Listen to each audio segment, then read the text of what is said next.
আসসালামু আলাইকুম। সবাইকে জানাই আমার ইউটিউব চ্যানেল এবং ফেসবুক পেজ থেকে স্বাগতম। আজকে একটু গুরুত্বপূর্ণ টপিকস হচ্ছে এইচএসসি রসায়ন দ্বিতীয় পত্র 2025 ব্যাচ সকল বোর্ডের জন্য জৈব রসায়ন চূড়ান্ত সাজেশন ক এবং খ বিভাগের জন্য শুধু, অর্থাৎ এরপরে আমাদের আসবে গ এবং ঘ, কোন প্রশ্নগুলো আমরা কোন টাইপের প্রশ্নগুলো আমরা করব এবং গ ঘ তোমাদের সম্পূর্ণ সৃজনশীল সমাধান করে দেখানো হবে। এটি একটি অল্প সময়ের মধ্যে অর্থাৎ 20 দিনের একটি কোর্স থাকবে, অর্থাৎ ফার্স্ট পার্টের 3টা অধ্যায় এবং সেকেন্ড পার্টের 3টা অধ্যায়, এই মিলে 6টি অধ্যায়ের একটা 20 দিনের কোর্স তোমাদের খুব শীঘ্রই লঞ্চ হতে যাচ্ছে আমার ইউটিউব চ্যানেল থেকে এবং ফেসবুক পেজ থেকে। তো ক বিভাগের জৈব রসায়ন থেকে যে বিষয়গুলো সবথেকে গুরুত্বপূর্ণ সেগুলো হচ্ছে, দেখো, ক্যাটিনেশন কি, বিষম চাক্রিক যৌগ বা হেটারোসাইক্লিক যৌগ কি,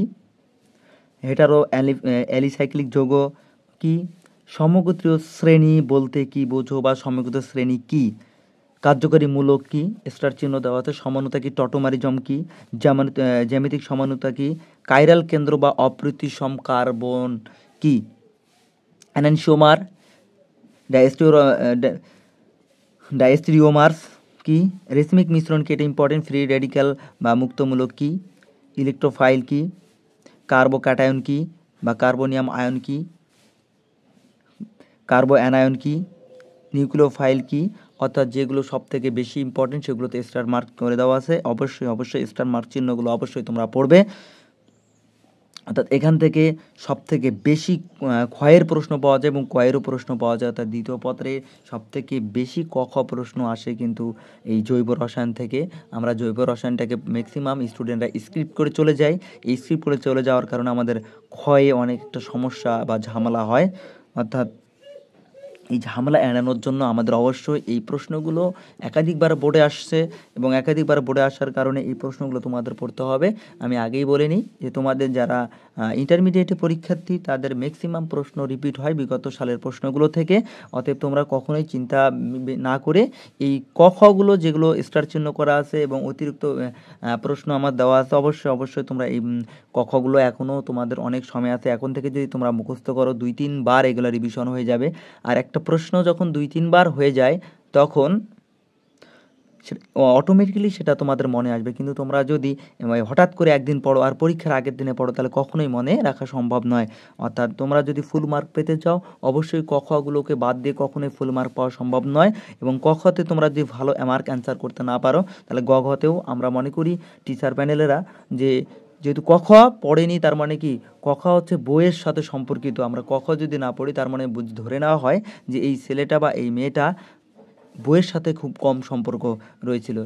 তার জন্য আমাদের ক খ অবশ্যই গুরুত্বপূর্ণ, শুধু আমাদের রসায়নের জন্য নয়, বাংলা থেকে শুরু করে যতগুলো তোমাদের লিখিত প্রশ্ন আছে অবশ্যই ক খতে প্রাধান্য দিবা। ক খর উপরে তোমাদের বাকিগুলোকে মার্ক দেওয়া হয়ে থাকে। অবশ্যই এই স্টার চিহ্ন এবং অতিরিক্ত প্রশ্নগুলো তোমরা দেখার চেষ্টা করবে। এবং এই দিকে দেখো তোমাদের খ বিভাগের যে প্রশ্নগুলো ইম্পর্টেন্ট সেই প্রশ্নগুলোতে তোমাদের স্টার মার্ক চিহ্ন করে দেওয়া আছে এবং অবশ্যই সেই খগুলোকে তোমরা পড়ে নেবা এবং বেশি করে পড়ে এবং লেখে এগুলোকে আয়ত্তে রাখার চেষ্টা করবে।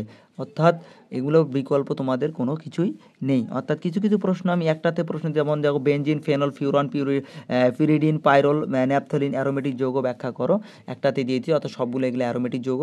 হ্যাকেল নিয়মটি ব্যাখ্যা করো। অর্থাৎ এই প্রশ্নগুলো তোমাদের খুবই ইম্পর্টেন্ট এবং আমি এগুলো বিভিন্ন টেস্ট পেপার অ্যানালাইসিস করে তোমাদের এগুলো স্টার চিহ্ন করে রাখছি এবং স্টার চিহ্ন বাদে যেগুলো প্রশ্ন আছে এগুলোও খুবই ইম্পর্টেন্ট। তোমরা অবশ্যই এগুলোকে পড়বা। এগুলো পড়ে কভার করতেই হবে, কারণ পরীক্ষা তোমাকে নিজেই লিখতে হবে। কারো আশায় বা ডিপেন্ড করে আমাদের পরীক্ষার রুমে গেলে কখনোই সম্ভব নয়। এই জন্য আগে থেকে আমাদের এগুলো পড়ে রাখতে হবে। এবং আরও কিছু ক্ষয় এখানে প্রশ্ন আছে, দেখো, জৈব যৌগের কার্যকারী মূলক এবং এখানে দেখো দুর্বল অ্যাসিড, দুর্বল ক্ষার কেন, এই প্রশ্নগুলো তোমাদের আছে। অবশ্যই তোমরা এগুলো মনোযোগ সহকারে পড়বা এবং একাধিকবার পড়ে লিখবা। যত পড়বা এবং লিখবা তত প্রশ্নগুলো আয়ত্তে আসবে।